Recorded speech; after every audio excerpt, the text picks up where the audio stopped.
네, 안녕하세요. 지난주, 목요일 날, 일단, 시장이 큰 폭의 하락이 있었죠. 이거는 어차피 주식 시장 자체의 문제가 아니라, 어떻게 보면, 그, 주식 시장 외의 변수에 의해서 일단 이렇게 많이 하락을 했는데,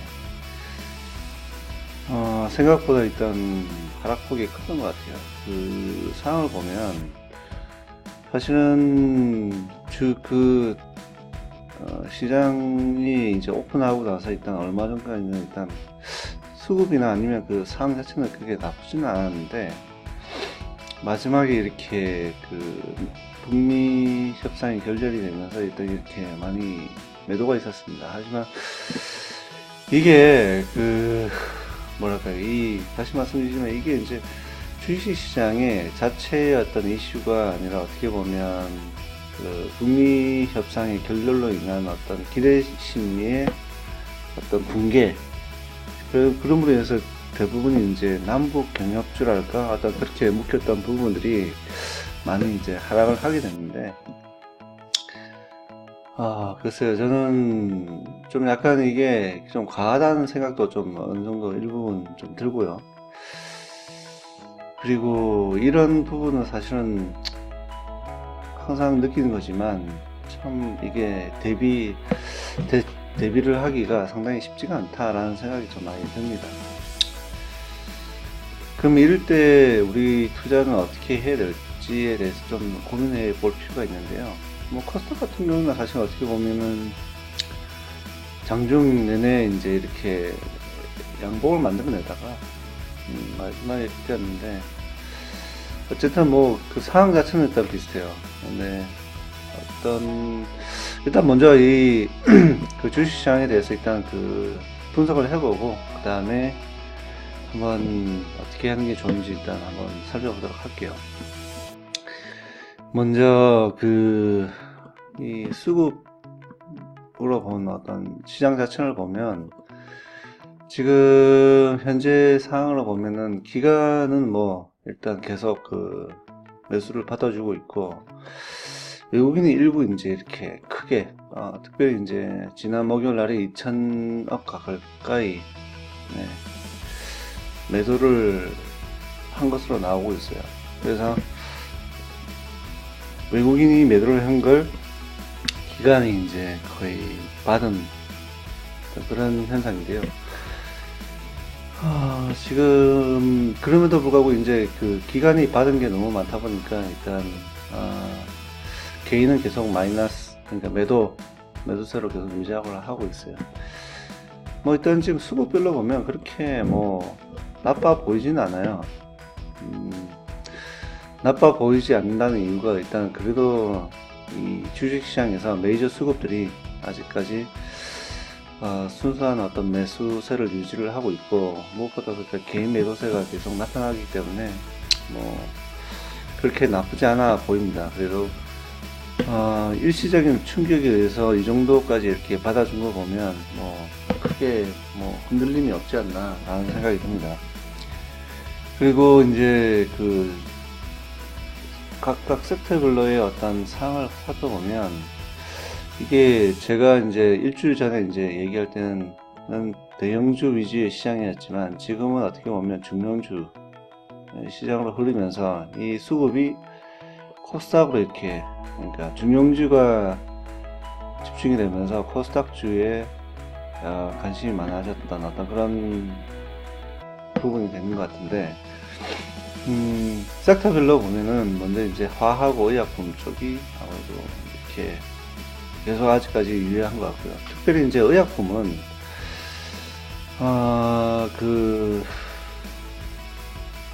그런 어떤 그 시장의 폭락의 상태에도 불구하고 상당히 많은 매수가 들어왔어요. 그것도 양 매수가. 그 말은 뭐냐면, 우리가 이제 이 의약품 섹터하고 또 특별히 이제 여기 코스닥에 제약주를 한번 볼게요. 제약주도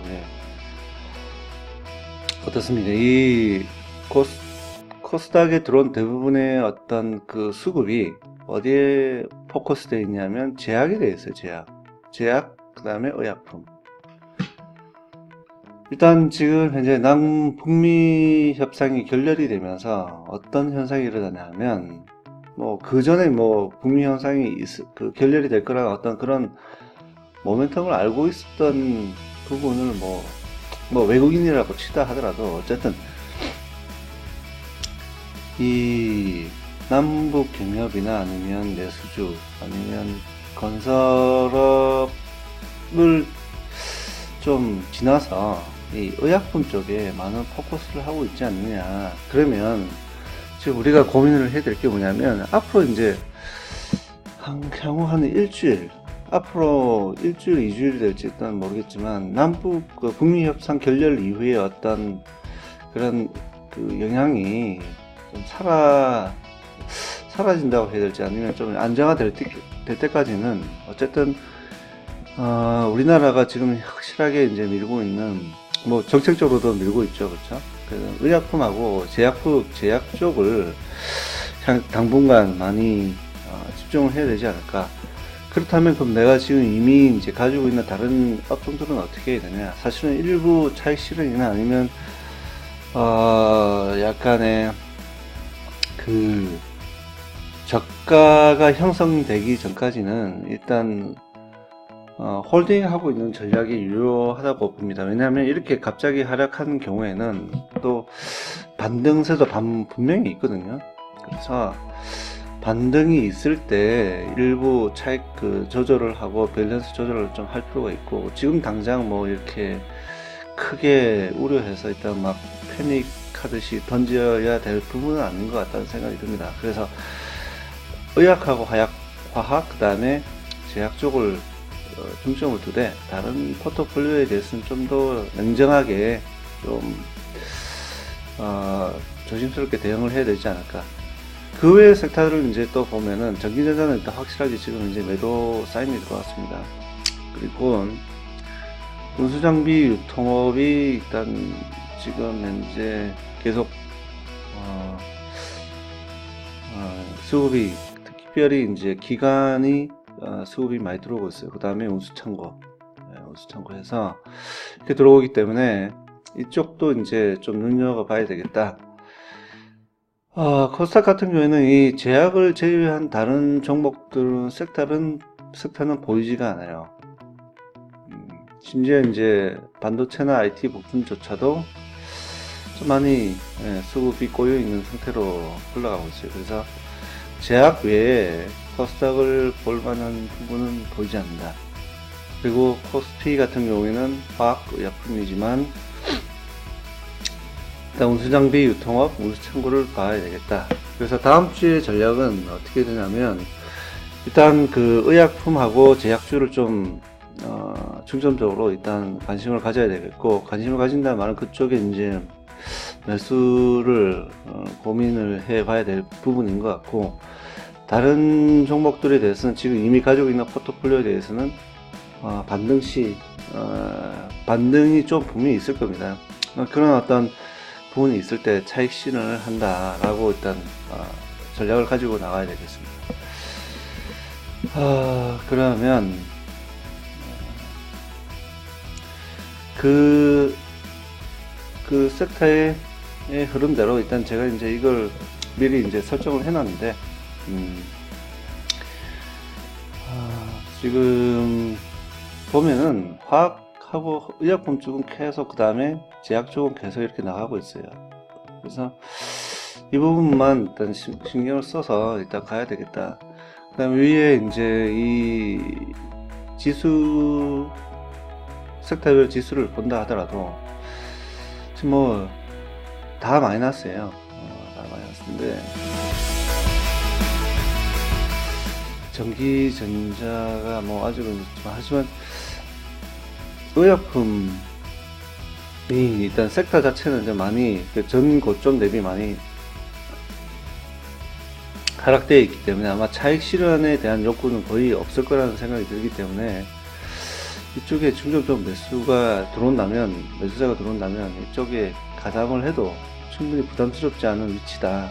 그 다음에 이 제약도 보면, 제약은 사실은 이제 의약품보다 좀 나은 것 같아요. 하지만 또 그 다음에 이 전 고점 대비 아직까지 뭐 올라가야 될 길이 많기 때문에 크게 여기에서 차익 실현의 의지가 있다, 뭐 그런 부분도 보이지 않기 때문에 일단 이쪽에 관심을 가지고 일단 가자 라는 생각이 듭니다.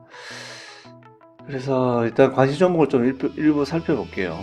제가 이제 여기 살펴보니까 뭐가 나오냐면, 일단은 지금 대부분의 종목이 의약품 쪽이 많이 보여요. 이렇게 보시면 의약품 쪽이 좀 많이 보이는데, 특별히 이제 한 번씩 하나씩 한번 볼게요. LG 디스플레이, 이게 뭐 전기전자지만 꾸준히 이제 매수세가 들어오고 있는 어떤 종목인 것 같아요. 그래서 이 부분도 관심 가져야 될 것 같고, 인시소프트 같은 경우에도 아마도 이제 새로운 어떤 기대작에 대한 어떤 출시에 대한 부분이 있기 때문에 계속 나오는 것 같고, 대한항공은 지배 구조에 대한 변화, 그 다음에 항공업계에 대한 어떤 그 구조 조정으로 인해서 일단 좀 많이 기대가 실려 있는 부분인 것 같고, RFHIC 같은 경우는 아시다시피 5G죠. 이제 그 바르셀로나에서 그 스페인 바르셀로나에서 일단 그 모바일 커닝그로스 월드도 이제 끝났고, 일단 본격적인 어떤 5G에 대한 어떤 투자나 그 다음에 그런 부분이 계속 있을 거라는 어떤 기대 심리가 많기 때문에 아마도 이게 계속 가는 수 있을 것 같아요. 그 다음에 이제 신라젠, 이게 사실은 지금까지 이제 많이 눌림을 좀 당했는데 이제 다시 반등하는 그런 부분이 아닌가. 메디플러스도 마찬가지고, 일단 메디플러스는 사실은 또 규모가 더 크죠. 신라젠 같은 경우는 여러 가지 어떤 기대 심리도 있고, 특별히 이번 연도에 그 의약품, 뭐 바이오 관련돼서는 뭐 종합학회나 아니면 항암학회가 미국에서 이제 글로벌 학회가 좀 많이 한 3월 달부터 해서 한 6월 뭐 이렇게 계속 있는 것 같아요. 그래서 그런 부분에 의해서 일단 그런 학회가 있을 때마다 사실은 바이오 업종들이 많이 어떤 등락이 예상이 되는데, 사실은 그럴 때 좀 실력이 있고 그 다음에 어느 정도 그 뭐랄까 임상의 결과에 대해서 확신을 가질 수 있는 어떤 그런 기업들에 많이 또 투자가 들어오는 것 같아요. 그래서 선점의 효과를 본다 그러면 뭐 이런 어떤 업적들을 미리 이제 잡아보는 것도 괜찮을 것 같고, 그 다음에 제넥신도 그렇고요. 그렇죠. 그 다음에 유한양도 마찬가지. 이게 다 지금 보시면 다 의약품, 그 다음에 제약 업종입니다.